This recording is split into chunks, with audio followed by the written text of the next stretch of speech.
Last week, I skipped a chapter because we had a crowd here that I felt needed to hear something else.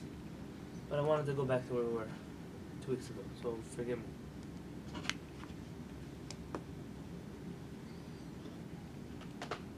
If you're in Sefaria, we're in the second chapter of the Rambam's Laws of Teshuvah.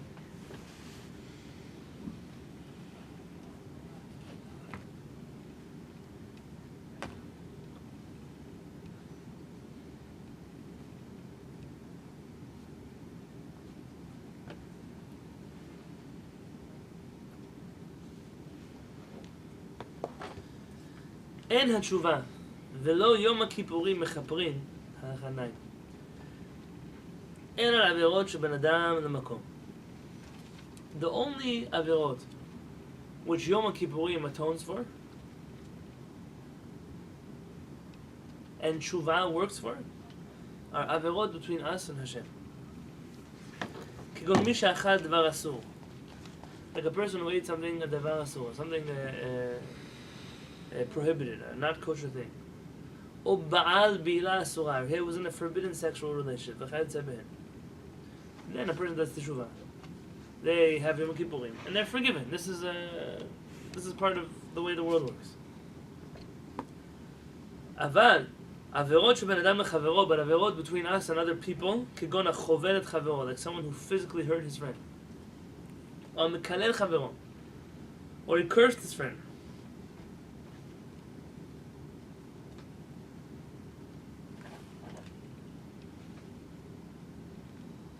I'm missing I guess, or goes low, or he stole from his friend, or anything like that.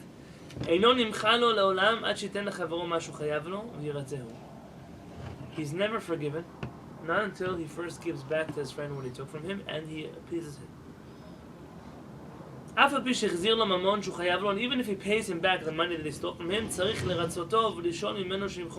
he still has to ask forgiveness, to appease him, to ask him to please forgive me. And even if a person only hurt his friend with words, no, I didn't steal from him, didn't beat him up, he has to appease him. And he should continue beseeching him until he forgives him.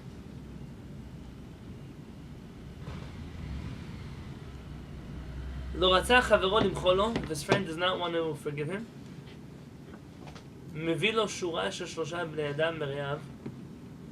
you come again with 3 of his friends, and in their company you try ask again.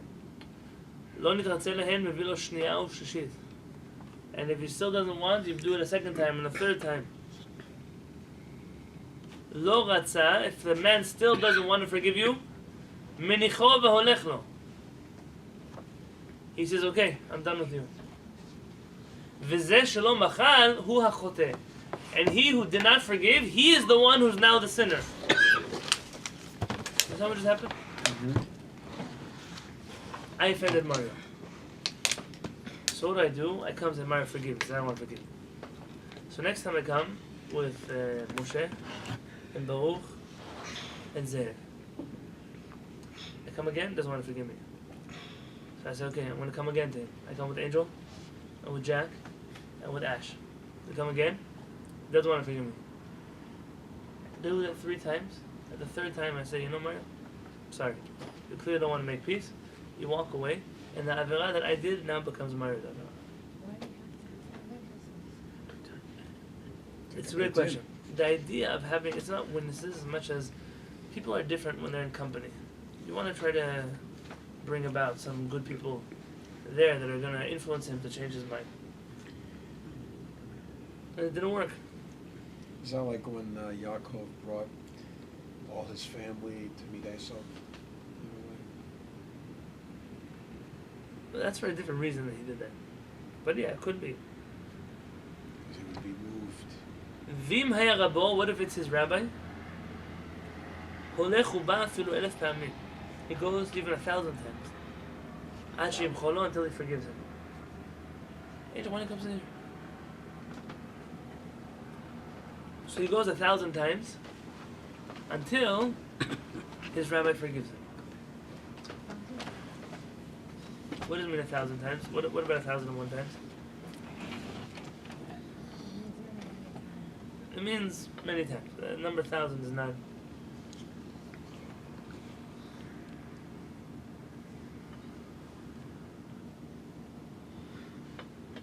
I once did something. I didn't even do it wrong, but I caused something to happen to Kehillat. Once. Nothing. It's something you wouldn't think is a big deal. Every time I'm with him in Israel, I bring it up again. Kehillat. He's forgiven me already 5 years ago. But it's still, for me, it still bothers me sometimes. Sometimes you already forgot that I was the one who did it. So, why you reminded me? I forgot that already it was you. But still, Teshuvah. The HaKadosh Baruch Hu, how much more so? Rambam says that when you come, you do Teshuvah for some Yom Kippurim. You don't bring it up again. Until next year Yom Kippur. Every Yom Kippur you can bring up that Avirot that you're past. There's still a part of you. Yom Kippurim was made for that kind of thing. The rest of the year, your Baal Teshuvah is done. You're a Shabbat. There's no reason to bring it up. But on Yom Kippurim, we're real with the HaKadosh Baruch Hu. Hey, we're still the same ones. Remember 10 years ago we did something? We don't remind the HaKadosh Baruch Hu. Again, it all has to be constructive for you. It's meant to make you do Teshuvah. It's not meant to make you break. You have to know who they are. Asur la'adam liot achzari. It's forbidden for a person to be cruel. V'lo yitpa'es. What is the definition of being cruel? Someone who was not forgiving of other people. Ela yeh noach leratzot v'kashe lichos. You should be easy to appease and very slow to anger. ובשעה שמבקש ממנו החוטא למחול, מוחל בלב שלם ובנפש חפצה. When a person comes to you and asks forgiveness, you shouldn't just forgive them with your mouth, you should forgive them with a true heart, really, a genuine forgiveness. ואפילו הצר לו, הצר לו, וחטא לו הרבה, and even if he did a lot of damage to you, לא יקום ולא ייטור. Don't take revenge on them. Don't now come and get your revenge. וזהו דרכם של זרע ישראל, and this is the way of the children of Israel. וליבם הנכון, and their good hearts.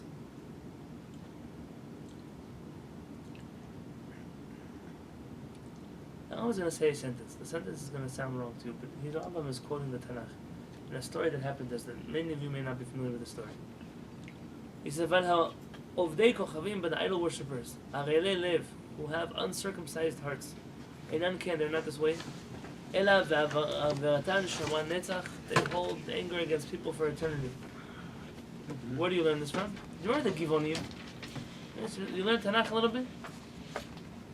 Ash, come sit at the table. Bring a chair up.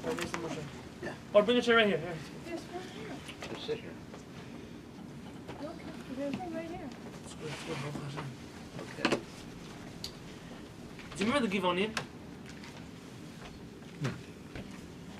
One of the five, Or the animal keepers here, I one of the 5 tribes in Israel.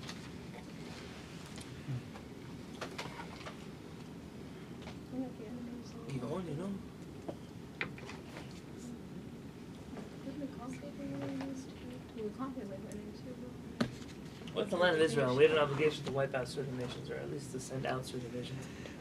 One nation, Givon, came to us and they tricked us. Oh, Remember this? What did they do? Yeah. they said they were Jewish, or that they wanted They to. pretended to be. They pretended something, not that they were Jewish. They pretended to convert. They were able to convert because they pretended something. They pretended to be very poor and they traveled very long distance. Why do they pretend to be poor and travel long distance? Because they knew They that wanted to be. we would be merciful to them. Why? Why do they have to look poor and travel from a long distance?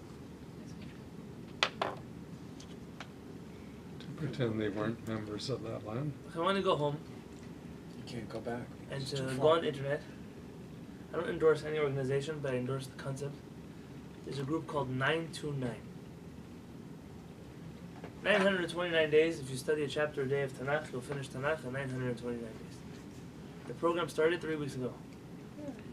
They're already going through the Chumash. If you join them now, in 929 days you'll finish the entire Tanakh. It's important. All the books you're studying now, put them on the side. Everything you're studying, everything, put it away. Study Tanakh. It's our only book that we have given to us by Hashem. Everything else is an opinion. Tanakh. Tanakh was given to us by Kadosh Baruch Hu. I get embarrassed sometimes when there's something happened. I don't remember what the details happened in Tanakh. I get upset when the Christian priest knows more about my Tanakh than I do.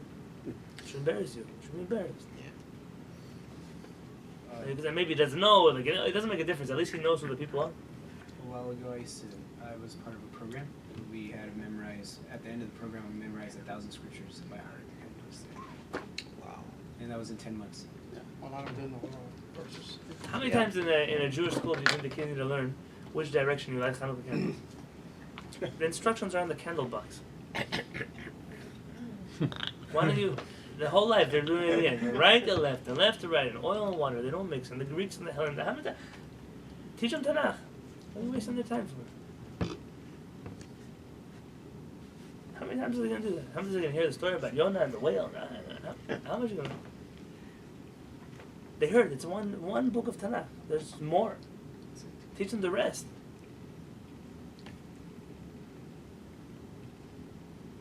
So if you go and you sign up and you start today, you don't have to do the program. The nice thing with the program is you could sign up for like a 5-minute lecture you could hear, or someone explains to you in the car. One chapter of Tanakh a day, you're going to finish. You do the Chumash anyways in Bet Knesset, so skip the whole Chumash. Start with Yoshua.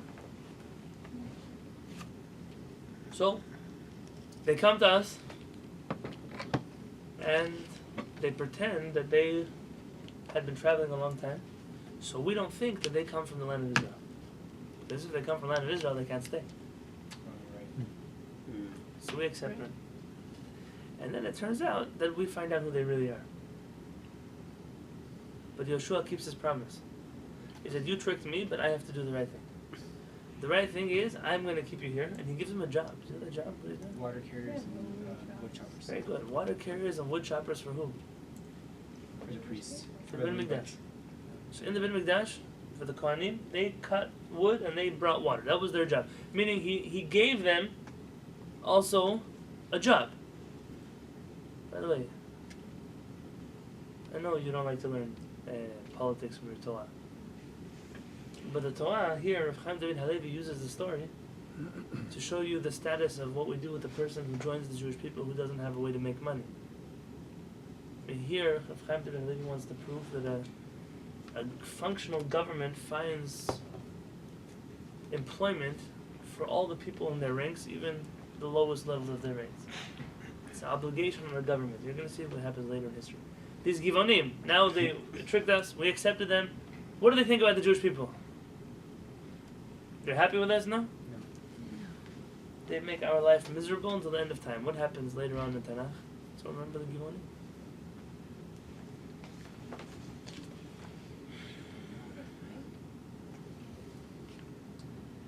Vahi Rav Yimei David. There was a famine in the days of David. If you're in Sefaria, look. Shmuel Bet 21. Vahi Rav Yimei David Shlosh Shanim Shana Achei Shana, 3 years of a consecutive famine. Vayivakesh David Pnei Adonai, and David calls out to find Kadosh Baruch Hu. Vayomar Adonai Shaul, and Hashem says to Shaul, V'el Bet Adamim, and for the house of his blood, Al Asher Hemit et HaGivonim, because he murdered the Givonim. By the way, the Talmud doesn't agree that Shaul actually killed the Givonim. What does Shaul do? He takes, he keeps all the women, right? Or he keeps them as slaves. What does Shaul do? He wipes out an entire city Oh, he of... keeps the king. Shaul massacres the city of who? Amalekites. I wish that he would have done that, then the history would be over. But that's You're right, he was supposed to do that. That's He- where Haman come. Or, Very good. He killed the whole city of Kohanim. Remember that? Oh, yeah. So, Shaul. Because he accused them of helping the rebellion against him. Remember? But he spared the king. We're talking here about the Kohanim. Oh, the That was about Amalek. Amalek, you're right. And that's where Haman. Agag. Ymach Shema. So Shaul HaMelech kills Jewish people, the Kohanim. And what do the Givonim get from the story? He killed them. Why? Because they came out them the Bible. They Very lost their good. job. Who pays? They lost their job. They lost their job. Hashem considers it as if Shaul HaMelech killed the Givonim. The Gemara says that it's true. He took away their source of livelihood. He didn't replace the source of livelihood. Even though Shaul didn't actually harm the Givonim. But what is the world going to say? It's a Gemara. What will the world say that we let people convert to Judaism and then we took away their livelihood? Says the Gemara, but it's their fault. They get another job, but we gave them a job for hundreds of years already. Says the Gemara, it doesn't make a difference. Look what they're going to say. You make someone Jewish, and then how you treat them. Sound familiar about it? Anything? History repeats itself at all? All the time. Who said you don't have to care what the world says? Which fool told you that? Clearly, HaKadosh Baruch Hu is demanding from Shaul to care what the world says. I mean, the world is wrong. It's not like the world is right and they're saying something bad. The world is wrong. It doesn't make a difference. They're going to say that about my people, says HaKadosh Baruch Hu. That's something you have to take into consideration. But I know, nobody wants to learn their politics from Torah. It's better to learn it on a radio show. From a Jewish kid who didn't even graduate at Jewish school.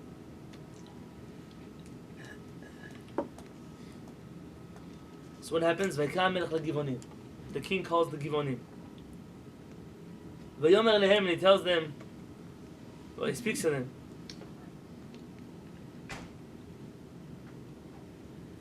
Vayomer David al Givonim, ma yaseh lachem. David tells the Givonim, what should I do for you? V'ma achaper. I mean, the famine is happening, says HaKadosh Baruch Hu, because of this thing that you did to the Givonim. So David comes to Givonim, what can I do for you? How can I make it up to you so the rain comes back?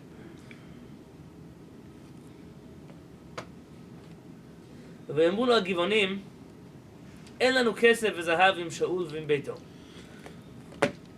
The Givonim say, we have no financial claim against Shaul HaMelech. We don't need his silver, his gold.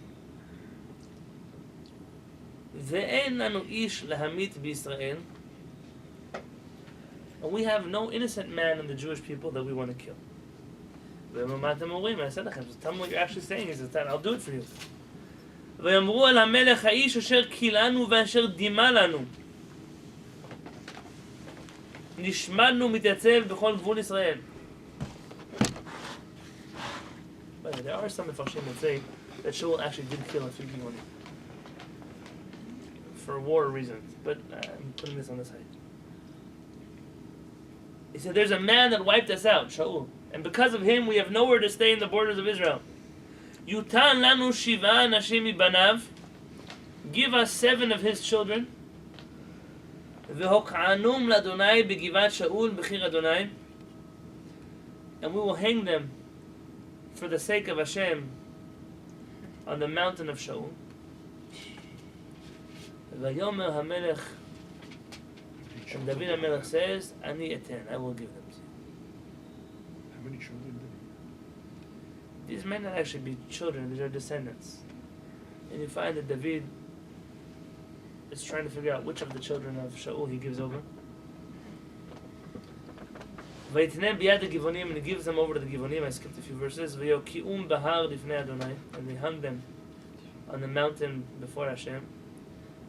Vayiplu shiv'atam yachad, and the 7 of them fell together. Vehema humtu bimei katsir barishonim, and they were put to death during the first days of the harvest. Betchilat katsir sahorim, in the beginning of the barley harvest.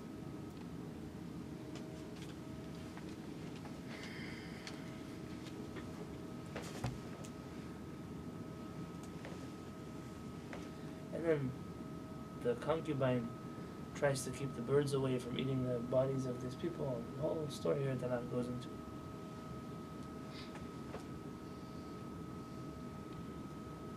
The chapter ends. V'yasu kol asher tzivah HaMelech, and they did everything the king said. V'yater Elohim la'aretz achechen, and Hashem answered the prayers of the land after that. I'm going to put this whole story, by the way, on the side for you. You want to go break your head in the Tanakh and figure out how this story makes any sense? You go do it. I don't have time for it right now. What I can tell you from the story is what the Rambam says. V'chen humer legivonim. I'm back in the laws of Teshuvah. And that's what we say about the Givonim. Lefi shalom machalu v'lo nitpaisu. That from their action of the Givonim, that they didn't accept forgiveness, and they held a grudge against the family of Shaul. HaGivonim lo mibnei Yisrael hema. That's a telltale sign to find out that the Givonim are not part of the Jewish people. Even though they convert. This is classic of the Rambam. Before you jump, classic of the Rambam. The Rambam has the same teaching about Am Yisrael. Well, the Rambam just added here. A Jewish person has to be one who's forgiving. The Rambam quotes a piece of Talmud, and he says there are 3 signs. You know, like how do you find out if a fish is kosher? Scales and fins. How do you know if an animal is kosher? Hooves. Good hooves and the shoes it's cut. How do you know if a Jew is Jewish? Forgiving. What does the Talmud say? The Rambam codifies this as a halakha. No horns, that's not what we're looking for. Wants to make peace. There are 3 simanim b'Yisrael. There are 3 signs of a Jew. Compassion. Baishanim, they're bashful, they're embarrassed. Rachmanim, they're kind, they're compassionate. Gomlei chasadim, and they do acts of chesed for people. What do you Says mean the bashful? Rambam. Bashful. They're naturally humble. They're not arrogant people. Says the Rambam, if you find somebody who doesn't have these signs, Tzeh uvdok, go and search, Shemelo mizera Avraham Avinu hu. And you'll discover that probably he's not a descendant of Avraham Avinu. He's Jewish, his family's Jewish, the whole community considers him Jewish, his great-grandparents are Jewish, but if these are the character traits he has, says the Rambam, go and check, and you'll find in his lineage, the Rambam says, I'm certain that he's not Jewish. Lubavitch Rebbe didn't like this piece of Rambam very much. And what he tried to do was say, it's not just one of these traits are missing, you have to have all the 3 traits that are missing, and in such a way that it doesn't even exist in him at all. Okay, listen, I'm not here to say how you determine this. But the Rambam, it's not the first time he's going to tell you. The Rambam says, if they had really been Gerim, they wouldn't have demanded to kill from the family of Shaul and Melech. The fact that they did shows you that they were deceptive then, they're deceptive now, they're people of deception, it wasn't anything real. The same thing with Am Yisrael. Why do you have to be so afraid? You don't believe that in the thousands of years of our history there are people who are part of Am Yisrael today who shouldn't be part of Am Yisrael? All the Jews that are bad, you have to take credit for them? This new age Jewish mentality, I don't know where it comes from. All the HaShamayim, you have to care about them. No, I gotta stand up for the Jews. Why? Why? I've heard a lot of other Jews call it people that they think are doing bad things, like the Erev Rav, the mixed Okay. multitude. So here, we don't just determine off the bat, hey, this one's an Erev Rav, that one's an Erev Rav, the next one's an Erev Rav. That's not what we do. I'm not advocating this either. But why do you have to take responsibility? Every Jew now, you have to be their defense lawyer. It was recently following a murder trial. Who wants to be the lawyer of the person who's the murderer? Someone has to do the job, I understand, but why do you want to do the job? Let someone else do the job. What does it give you in your life? He's got Jewish lawyers, like the guy who killed Kahana, Mayor Kahana. Ed Kunstler, a Jewish lawyer. Why are you... It's not our job. There are people, we can say, listen, this one didn't act like a person who's a member of Am Yisrael. What do you want from us? The bottom line, the Rambam says that a person cannot be an achzari. You can't be cruel. Someone comes to you and asks forgiveness, you forgive them. Even if they did something wrong to you. Now again, you have to understand here. It doesn't mean that person does something wrong to you, I'm sorry, you have to forgive them. That's not how it works. That person did Teshuvah already. They've done Yom Kippurim already. They're coming to you to complete their Teshuvah. They want to make it up to you. That's part of the rules. If it's a person that is going to hurt you again, it's going to do something bad to you again, that's not a shav. That's not a person that you've even taken into consideration. You're not asked here, turn the other cheek. That's not a Jewish value. It's when the person comes back and they really did Teshuvah, to take them into consideration. People make this mistake. There's a lot of this endless love in the Jewish community. It's not real, but it's false. I've found out that whenever Jews talk about unity and achdut and ahavat Israel, it's only there to shut down somebody else. That's the only reason they We speak like that. experience that. It's something we experience in our flesh all the time.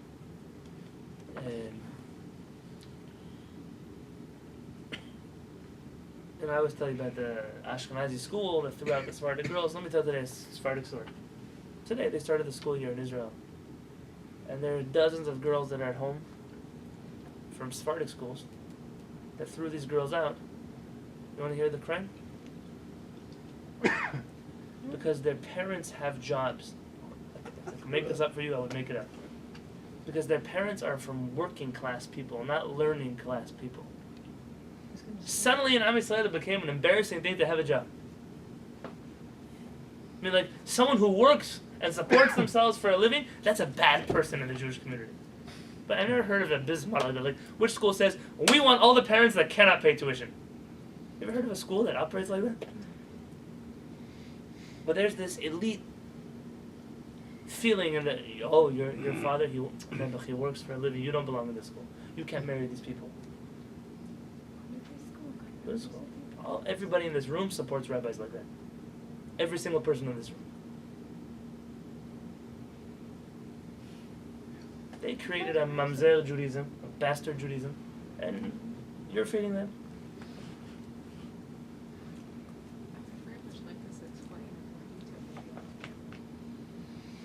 Somehow it became a derogatory thing for a person to take care of their family. I can't tell this in other words. I was once sitting at a table in New York, and there was a girl, it was a family member of mine through marriage. Not through my wife's side, through my sister's-in-law's side.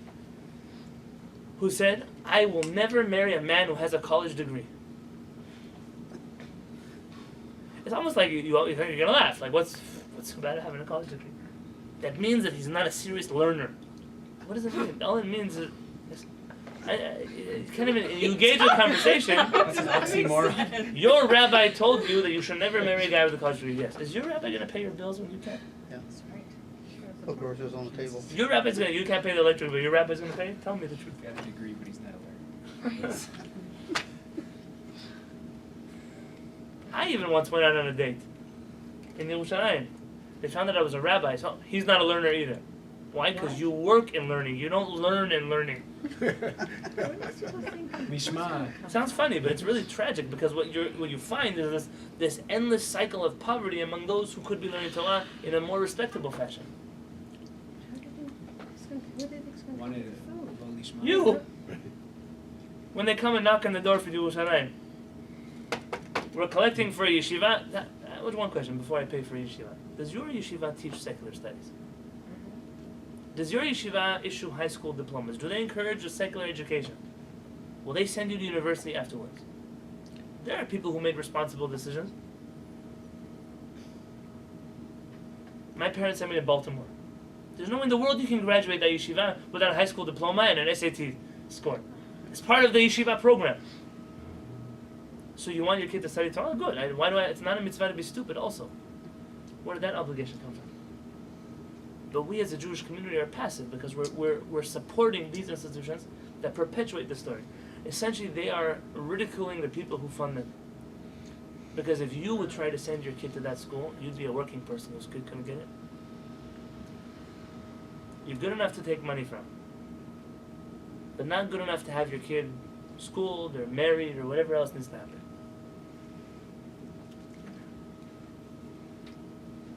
So in this achdut, I don't know how I got this far. This unity. You can't be an achazal. You have to forgive a person who comes to you. What does it mean, achazal, a cruel person? What if you forgive a person who's still hurting you? I'll give you an example.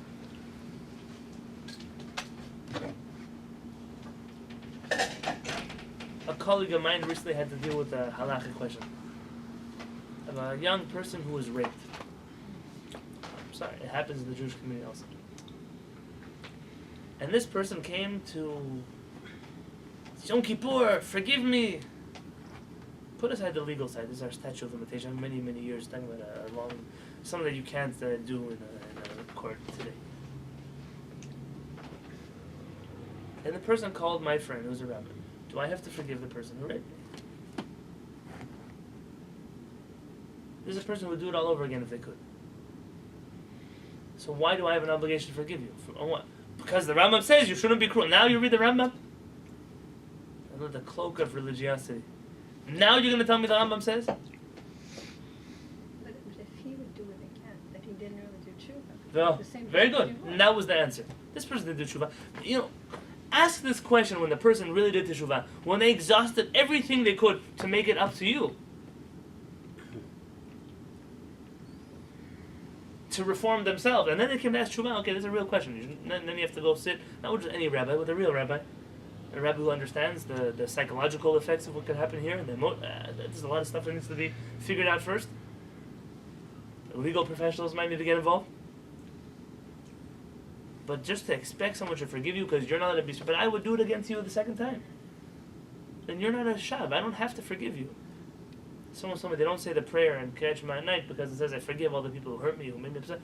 I can't say that because there are people who hurt me too much. You're not forgiving those people who didn't do teshuvah.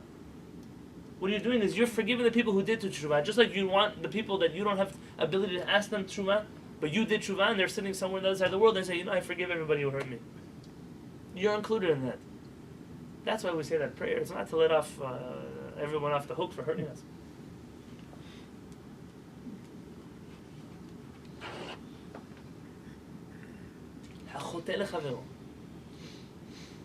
If someone sins against his friend, and his friend dies, before he has an opportunity to ask forgiveness. This is something that happens. We're upset at somebody, we're fighting with somebody, and then unfortunately something happened. And then what? We can't ask forgiveness, but we can't get off the hook until they forgive us. Mevi 10 bnei adam, you bring 10 people, uma'amidan al kivron, and you stand them in front of the grave of this person. Vayomi b'fneihem, you say before them, Chatati l'Adonai Elohei Yisrael, I sinned against Hashem, the God of Israel. Uleploni zeh, and to this person, shekach v'kach hasidon, this is what I did to him. But here's something interesting. When you do an avera against another person, you still have to do teshuvah to Hashem. Because even though you have to pay, let's say someone steals from somebody else, they have to pay back and make it up to the person they stole from. But there's also an avera they did to Hashem for being a thief. Most people think there's either averot between us and Hashem and averot us and other people. The averot between us and other people are also averot between us and Hashem. But the part of the averah that is between us and other people, Hashem, so to speak, can't forgive us for. We have to get forgiveness. What if a person owed money to the deceased? You give the money to the people, to the children, to those who inherited him.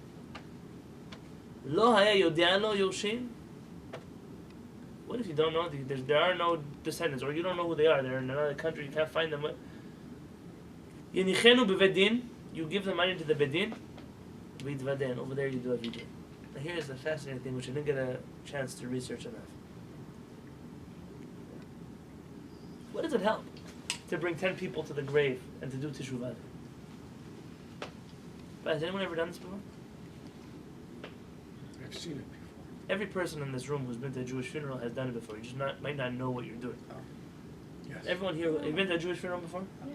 Mm-hmm. Before we bury the body, maybe Ask Ashkenazim do it a forgiveness. little more silent, but I believe I've seen Ashkenazi rabbis do it also.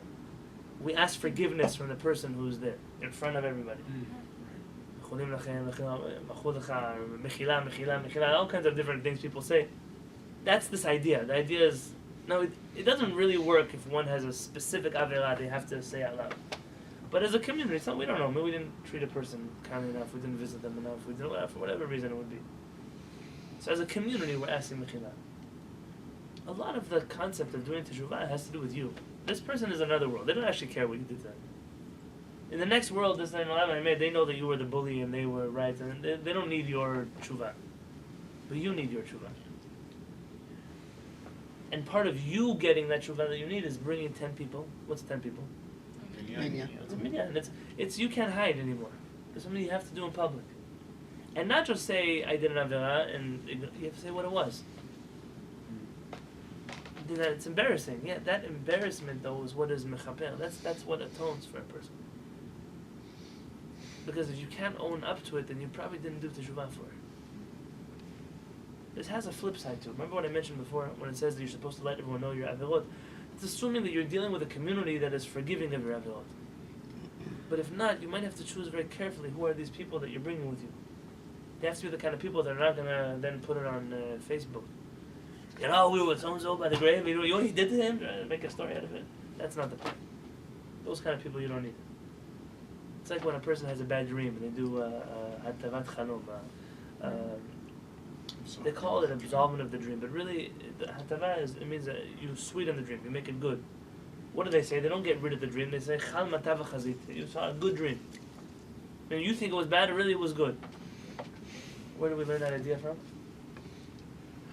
You find there are a number of times in our history where we had male and female prophets. And certain people chose to go get their prophecies interpreted, or their dreams interpreted by the female prophets, not by the male ones. That's why do they skip over this prophet and go to Dvorah or go to Chulda? And they say because the outcome of a prophecy is dependent on who interprets it. If it's interpreted negatively, it will come true negatively. If it's interpreted positively, it will come out positively. And the Gemara says that these female prophets were known to be compassionate people, more compassionate than their male counterparts. And because of that, they went to... So when a person has a bad dream, you see in the halachot that always says you should bring 3 of your friends, mechaverav. You want good people there, and you want people you could trust with your dream. You want to be able to tell a person, last night I was walking in a dark forest and I was wearing a bag of chocolate milk on my head and there were 3 snakes chasing me. They're going to think you're crazy. There has to be 3 people that you trust. They can't be people from the Beit Knesset. And those 3 people also have people who care enough about you to want to make this dream a good dream for you. Because one guy says, I'm in. It should happen to you. The whole life you're worried about it. You want a good person, a positive person. We finished the 2nd chapter of the Rambam Mishneh. And if I could summarize it in a sentence or two, Teshuvah Gemura, we mentioned as being in the same place, at the same time, in the same situation, doing Teshuvah. To realize that there are some things that you can do Teshuvah immediately, some things that take time, some things that take Yom Kippurim, some things that only death fixes in Teshuvah. There are some things that a person has to suffer for Teshuvah. We're not here to focus on that. The things that are between us and other people, as we study today, one must ask forgiveness from them. HaKadosh Baruch Hu can't forgive you for... I can't say the word can't about the Creator, but HaKadosh Baruch Hu does not forgive you for something that you did to somebody else, so you have the ability to still ask forgiveness from them. Rambam says, don't be a fool. Rambam says, don't be cruel. Yes, don't be cruel. You also don't have to forgive those people who are still hurting you. Maybe I'll tell you... Let's get my flip chip down.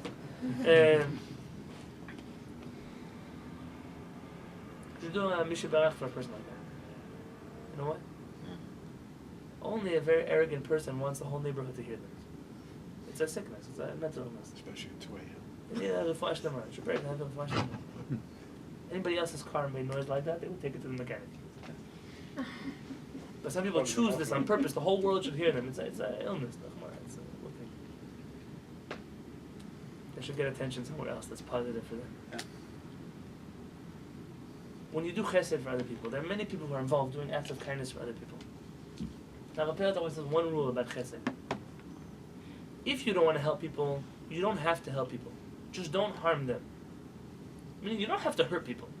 You see a lot of people, they go out of their way to make other people's lives miserable. Why? Just stop. I mean, just don't say anything about them. But why do you have to hunt them down and make their life... What do you get out of it? I mean, there's sur mera. David HaMelech says there's leave evil, v'aseh tov, and do good. So don't do good, but just stay away from evil. You think it's harder than it sounds. But really, that's the best trait. You don't have to do chesed for everybody. It's not true. Just don't harm people along the way. And now, if you want to do chesed to people, there's a condition to chesed. Do chesed for other people until it starts hurting you. When you do chesed, and that chesed backfires on you, you don't have an obligation to do that chesed anymore. Yes, you will find there were righteous people in our history who did chesed for people, knowing there would be a negative consequence for them. That's okay. That's why they were righteous people. They did a lot of things above the letter of the law, not just chesed.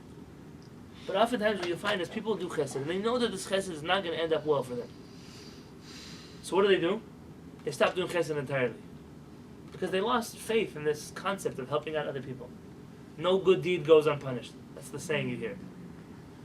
That's not true. There are good deeds that you even get a reward for them.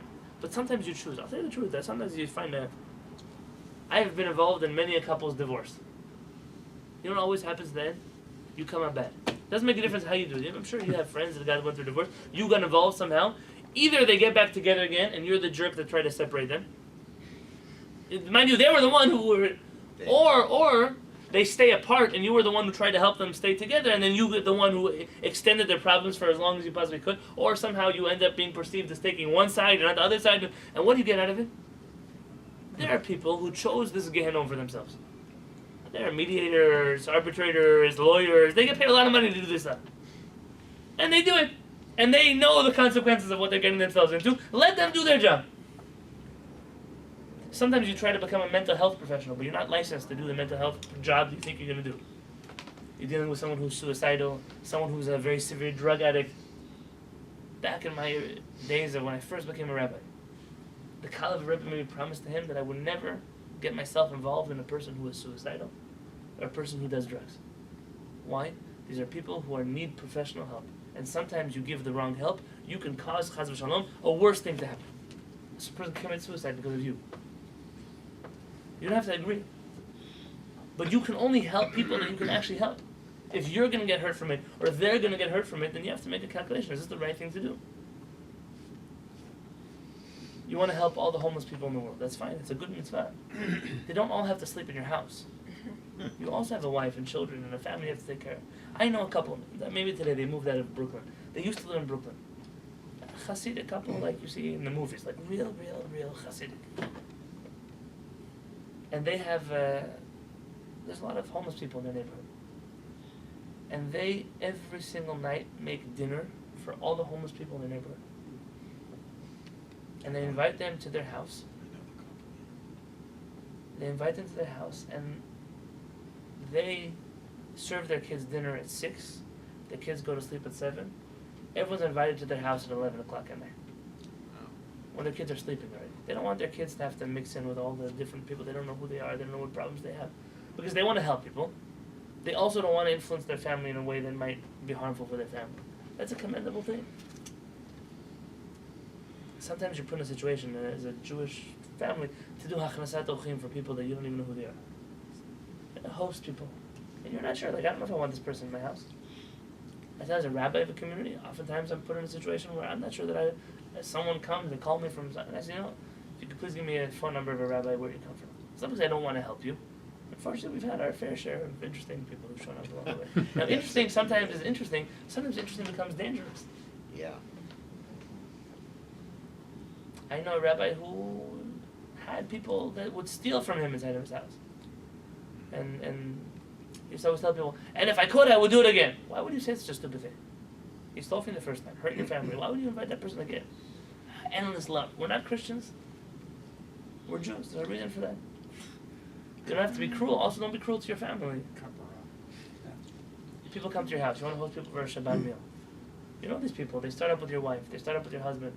And there are people like that. Never invite them back again. They don't belong in your house. Let them go serve someone else's wife. Why in your house? Why does your wife have to go through that? Why do you have to go through that? There's a lot of people that are inappropriate. They say inappropriate jokes. In my house, you can sit at my table. You don't have to wear a kippah. You can eat whatever you want at the table without a bracha. But if you say inappropriate things, the chance of you getting invited back to my house is almost zero or none. I don't want the people at my table. I don't want my kids. I don't want my spouse that has to deal with. You're garbage. You have a problem. Go get help. Not on our Shabbat table. It's okay for you to be like that. That's not called being cruel. Cruelty is the other way around when you have no standards. You end up being cruel to yourself, to your wife, to your children, to your husband, to your whole family gets hurt from this. You don't have to be an open house. Your heart doesn't have to be open for the whole world. You don't have to wear it on your sleeve. But when genuine people come to you genuinely to ask for forgiveness, they really mean it. They really try to make it up to you. Only a cruel person would turn them away. When you come to HaKadosh Baruch Hu, and you do what David HaMelech says, Ma ashiv l'Adonai kol tegmulo yalai. Well, what? Hashem, how can I pay you back? You have a friend lends you $100. Until you pay them back $100, you still don't even sleep well at night. Like, I owe somebody money right now. How much money would you have to pay back HaKadosh Baruch Hu for everything He's done for you until today? Yeah. Says David HaMelech, Ma ashiv, even if I started thinking about it pay you back, I wouldn't be able to. You want HaKadosh Baruch Hu to forgive you on Rosh Hashanah and Kippurim? Don't be cruel. Because HaKadosh Baruch Hu has 1,000 more reasons than you have to be cruel. The to pull out your story of your life. You're telling me the next year is going to be better? Come on, you've been telling me that for 40 years. I should believe you now. What changed? What's tonight different from all of the nights? This night you lied. Last year you lied. The year before you lied. One of the Ashkenazi Balei Musar, like the sharp. He said, why right after Yom Kippurim do you say the sentence that he who is merciful will forgive our averot? You just finished Ne'ilah, 25 hours of fasting. Why do you have to say You have to say Salach Chaim. He said because you spent 25 hours lying to Kadosh Baruch Hu. That you're going to do Teshuvah. And everyone knows tomorrow morning you're skipping Shacharit. Everyone knows tomorrow morning that Avera you did Teshuvah for, tomorrow afternoon it's out the window. You're not going to speak like, I'm never going to speak Lashon Hara again. Yom Kippur didn't even end and you're already speaking Lashon Hara by the bathroom. So that's why I say, you don't want to go into this as a lie. Don't be cruel to people, because HaKadosh Baruch Hu has more reasons than us to be cruel. But also you have to be fair to yourself.